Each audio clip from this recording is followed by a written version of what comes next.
I'm Dr. Smita M. Patil, currently an associate professor with School of Gender and Development Studies, IGNOU. Today, I'm going to discuss caste, culture and religion as an institution, how it operates, but the fundamental understanding about this. This is part of the course Gender-Based Violence, and the course code is BGS 012. Now, we know that violence against women is a social phenomenon.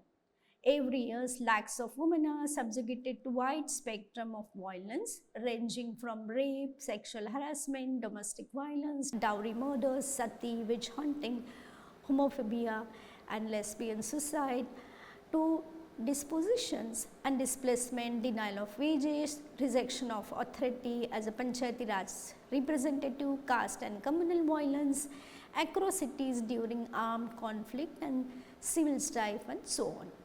According to the National Crime Record Bureau, in 2019, the rate of crime against women in India that mainly include cruelty by husband and his relatives, sexual assault, kidnapping and abduction, rape, etc. was registered as 62.4 per lakh women population. Such documented and undocumented forms of the violence indicate intricacies of the violence as a social structure that controls and subjugates women repeatedly and with social sanctions. So in this lecture, we will study about social institution of caste, religion and culture, along with the other institutions like family and state are pivotal in instigating and justifying violence against women from different social groups. People accept patriarchal practices that oppressed women unknowingly and unknowingly and consider those as a quote-unquote normal as a part of culture. This masking of social power that underlies the violent patriarchal practices is a masterstroke of patriarchy. The social structure of caste, religion and culture facilitates such consolidation and neutralization of the patriarchy. Let us try to understand the institution of caste first. Caste or jati is a pattern of hierarchical organization of society into units fixed by birth and defined by endogamy, for instance, or for example, marrying within the group. It is widely understood in terms of dichotomy of ritual, purity and pollution. This implies that the caste is considered pure and entitled to an heavy monopoly over varied forms of social interactions and resources, whether access to get water or to get knowledge, while those considered polluted are confined to the most degrading and dehumanizing occupation. Thus, caste is a system of graded inequality. It means that certain caste loses some rights and entitlements as one goes downwards in the caste hierarchy, and you can in fact notice in everyday life. Thus, sufferers at the bottom of this hierarchy are also divided because of the unequal burden and the benefits. The idea of the dominant caste point out that in a local context, castes are ranked in terms of material wealth and coercive political power. A distant marker of separation amongst castes is untouchability. Those marked as untouchable are relegated to certain disabling differences, landlessness, bonded agricultural labors for several, and speech segregation preventing access to common resources, and widespread practices of exclusion and humiliation. Caste exists in modern India not as a vestige of past tradition, but as an enduring, pervasive and adaptive social phenomenon despite many changes over the centuries. So, the experiences and the mobilization of the lower caste have underlined caste as a system that institutionalizes humiliation, and therefore they have pointed out varied practices of everyday disgrace and humiliation of Dalits such as caste is insult and abuse, sexual shaming of women, assertion of the caste power by denying them riding a horse or wearing shoes in upper caste localities and so on. And you can open and see these things are happening in everyday life, in social media, through newspaper, through TV and all. We get the reports, right? So caste rests upon the sexual regulation of the woman and inscribes the ideas of chastity, honor and property of woman. It disciplines women through endogamous marriage and differential rule of mating and lineage. Thus, women of the high caste are confined to irrevocable monogamous chaste marriage, and their relationship with the low caste man gets severely penalized. While low caste women are subjugated to the secondary forms of the marriage and sexual exchanges that mark them as available to high caste men. Caste further governs women, their sexuality and labor through the caste-based sexual division of labor. It condemns low caste women to dehumanizing and forced sexualized labor that generates everlasting stigma. And one must look at the work of Ambedkar, as Ambedkar pointed out that women are the gateways of the caste system. The concept of, especially I would recommend you to read Caste is in India, written by Ambedkar in 1916. The concept of Brahmanical patriarchy brings out how the hierarchical caste system and patriarchy reinforce and reconsolidate each other in the complex ways by controlling sexuality, reproduction and labor of the woman. So let us now understand about religion. Religion refers to the collectively shared system of the beliefs and practices of the people concerning supernatural beings, sacred, spiritual things. It also includes moral prescription and worldviews about human relationship, rituals for symbolic communication, institutionalized knowledge and doctrines, and specialists dealing with the philosophical as well as mundane issue.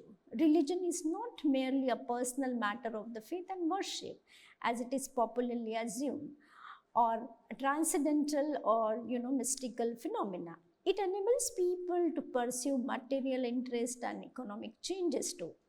Religion is rather interwoven into very fabric of the social life across different material domains such as food, arts, education, economy, and law, and so on and so forth. So it has not disappeared with the modern rational thinking, rather it has recast its stronghold in the society. It acts as a mechanism of the social control in private as well as public realm by sanctioning dominant practices and ideas that seem sacrosanct and immutable, being rooted in the faith. Religion then becomes a conservative force that creates false consciousness and mystifies the real material reflection in the hierarchical social order.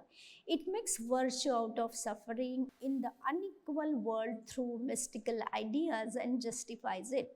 Yet in the everyday lived social experiences, religion has also been pathways to the social change and process. India has a long and multifaceted history of the religious diversity that has existed within the state secularism in modern times.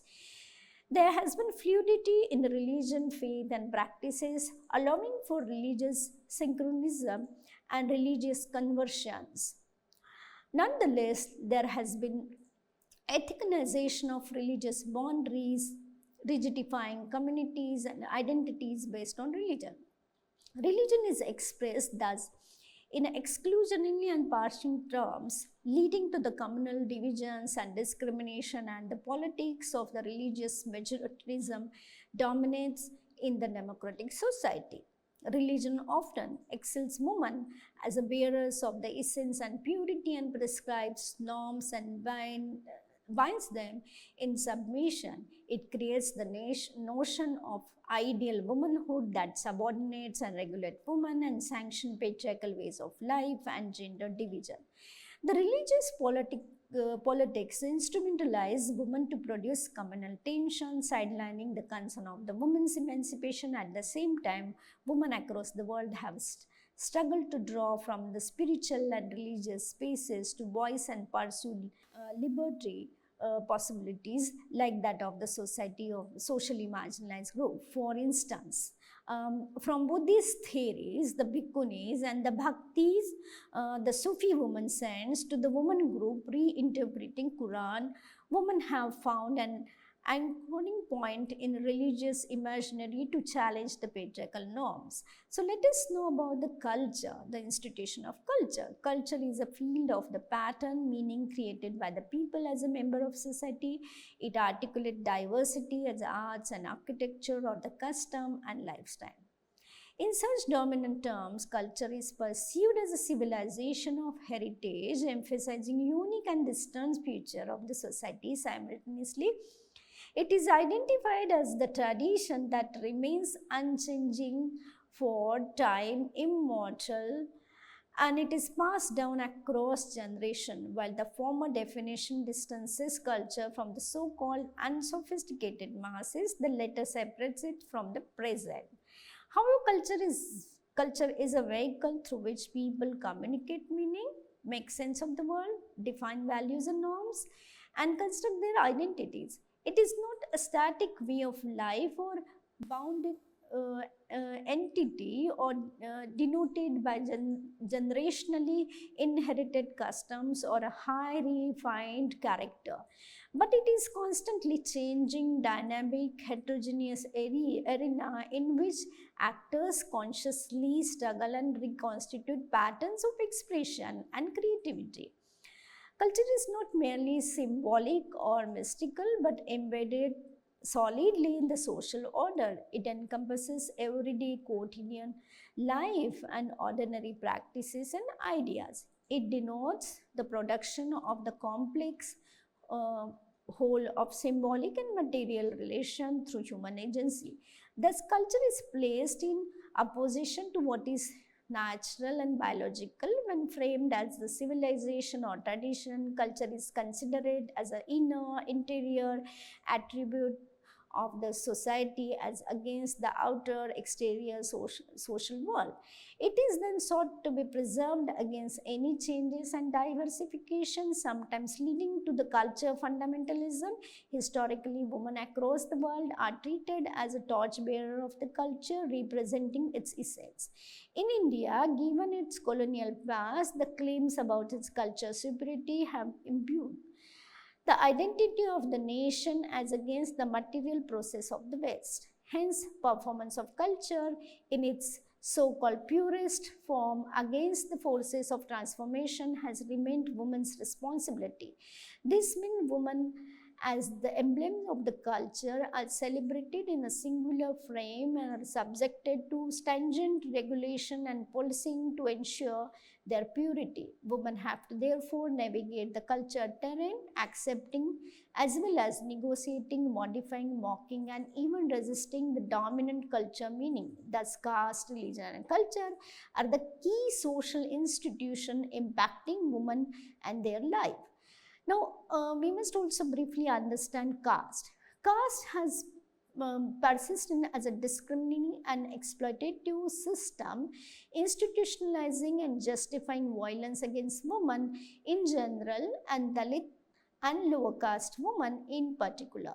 The hierarchical division of the caste is generated and legitimized by religion. Religion in its communal articulation have continued to divide and oppress people, though it is also pursued for the possibilities of the liberation of women and the downtrodden.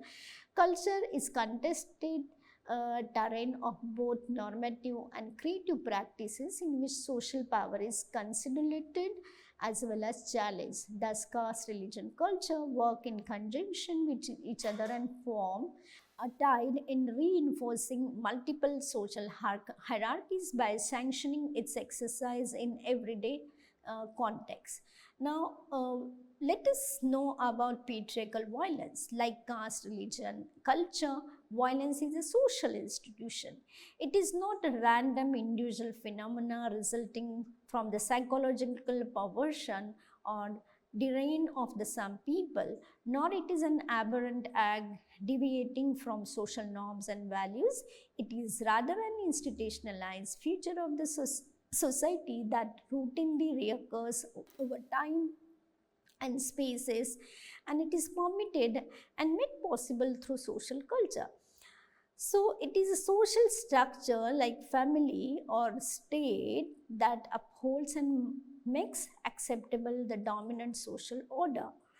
Violence thus can be defined as a constellation of social relations of force and coercion that produces hurt and injury to those who are at the bottom of the social hierarchies in its exercise of power. Women restrict themselves or get restricted even in anticipation of violence. This violence impacts women's action and lives even when it is not actively used by men against them. For example, women's mobility in public space is regulated as a public sphere gets marked as a dangerous for them as a site of violence. Or for instance, Dalit women are confined to the stigmatizing low-paid occupation like manual scavenging or agricultural labor as a transgression of the division of labor implies harsh penalty. Rather, violence undergrades the very mechanism of women's protection and safety. The protectionist approach is embedded in the cultural ideas of the woman respectability and vulnerability that limit women's mobility, dignity, and freedom. Violence manifests in various forms as a tool of political, economic, and cultural power. The state monopolizes on terrorizing people through police brutality and stringent laws. A coercive control over land, resource, and livelihood marginalizes Dalit, tribal, and Muslims. Rather, the system of dominance oriented towards capitalist accumulation, exploitation, and colonization are predicted on violence against women.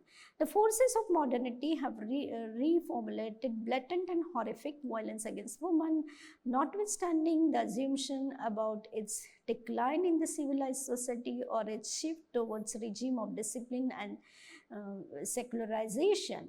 From that of the redistribution, let us discuss how violence in modern times is normalized and made acceptable through intertangling with the caste, religion, and culture.